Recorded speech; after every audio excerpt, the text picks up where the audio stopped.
السلام علیکم. امید لرم چې تاسو ټول به روغ جوړ او د صحت په جامه کې به پټ یې. څنګه چې تاسو ته معلومه ده چې مونږ د علامه اقبال جوابي شکوه نظم تشریح شروع کړی و. د هغې اولنی بند چې کوم دی د هغې تشریح مونږ کړی دی. نن د کوم دویم نمبر بند چې دی د دې تشریح کوو په اسانو الفاظو کې او مختصر شانتي. دویم نمبر بند دی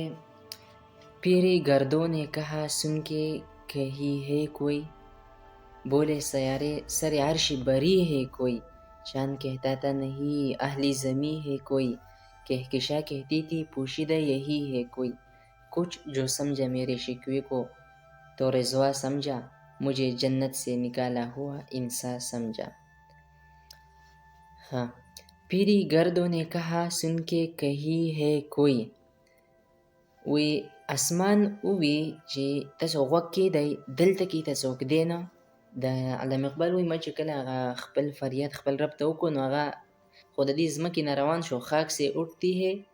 گردو پې گزر رکھتی ہے نو هغه روان په پورته په دې اسمانونو باندې داسې په پورته تو نو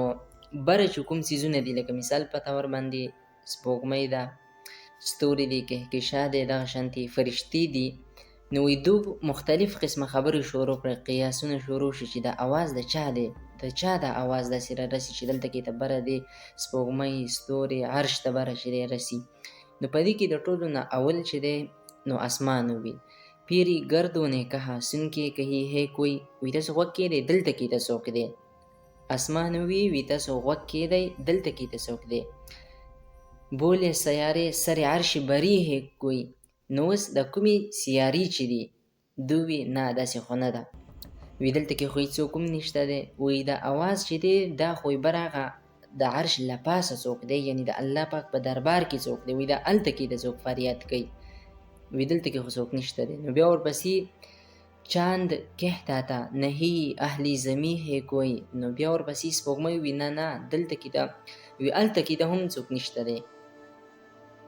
وی دا اواز خو اصل کې د دې اهلی زمین یعنی د دې ځمکې یو اوسیدونکی دی د هغه اواز دی نو دلته کې ته سپوږمۍ ته پته ولګېده چې دا اواز د چا دی د انسان دی ځکه سپوږمۍ انسانانو ته ټولو کې زیاته نږدې ده نو سپوږمۍ وی چې نه وی دا اواز خو د ځمکې والا دی نو سپوږمۍ د انسان اواز وپېژنده چې دا اواز د چا دی دا د ځمکې والا دی اهلی زمین ہے کوئی یعنی د دې ځمکې والا څوک دی او دا د هغه اواز دی چې په پورته بره عرش ته د الله پاک رسي د الله پاک دربار ته رسي کهکشا کهتی تي پوشیده یهی ہے کوئی نو د کوم کهکشا چې د کهکشا د ډېر شي ستوري چې رایوځي شي دې ته ویل کېږي کهکشا نو دی وی نه وی داسې نه ده د ځمکې څوک نه دی دا وی دلته کې ته چېرته څوک پټ شوی دی پوشیده یهی ہے کوئی وی دلته کې ته څوک دی پټ او هغه دا فریاد کوي کچھ جو سمجھا میرے شکوے کو تو رضوا سمجھا دلته کې ته نه دغه ته پته ولګېده اسمان ته پته ولګېده چې دا اواز د چا دی نه دغه شانتې د سیارو ته پته ولګېده هغو ته هم پته نه لګېده چې د چا دی هر یو کس خپل خپل رایه ورکوله سپوږمۍ ته صرف دومره پته ولګېده چې دا د ځمکې والا څوک دی ځکه د سپوږمۍ انسانانو ته ټول نه زیاته نږدې ده نو د سپوږمۍ ته پته ولګېده چې اهلي زمین ہے کوئی دا د دې ځمکې څوک دی او د کوم کهکشا چې دی ډېر ښه ستوري چې راوځي چې دې ته کهکشا ویل کېږي نو دو ته هم پته ونه لګېده وي نه دا خو دلته کې وي چې چېرته څوک پټ دی د ځمکې څوک نه دی ځکه وي د ځمکې نه وي دا هغسې نه څنګه دی چې د اواز را رسي خو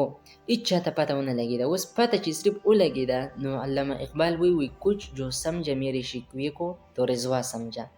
زما د کوم فریاد چې زما د کومه شکوه چې وه دا خو هیڅ چاته پته ونه لګېده چې دا چا شکوه ده خو پته صرف چاته ولګېده رضوا سمجھا رضوا ویل کېږي د جنت داروغه نو د جنت داروغه ته پته ولګېده چې دا خو د انسان اواز دی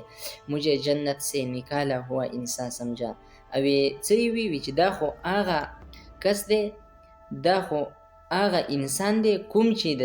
جنت نه ویستلی شوی و نو دلته کې ته دا خبره یاد وساتئ چې انسان د حضرت آدم علیه السلام الله پاک دته وی ته د جنت کې اوسېږه خو یوه خبره یې ورته وکړه چې دغه ونه دغه میوه چې کومه ده دغې خواله به نه ځي د دې نه به خوراک نه کوي دغه به نه خوري نو د آدم علیه السلام نه هغه میوه وخوړې شوه نو د هغې په غلطۍ کې الله پاک انسان آدم علیه السلام د جنت نه کته ځمکې ته راوباسو نو اوس رضوا چې کوم د جنت دروغه دی نو دته خو پته شته ځکه چې انسان مخکې په جنت کې اوسېدل دی نو دته پته وا چې دا انسان دی نو دته پته ولګېده مجھے جنت سے نکالا ہوا انسان سمجھه چې دا هغه انسان دی کوم چې دلته کې د مخکې په جنت کې اوسېده د جنت نه اوس څه شوی دی ویستلی شوی دی هغه شاعر وایي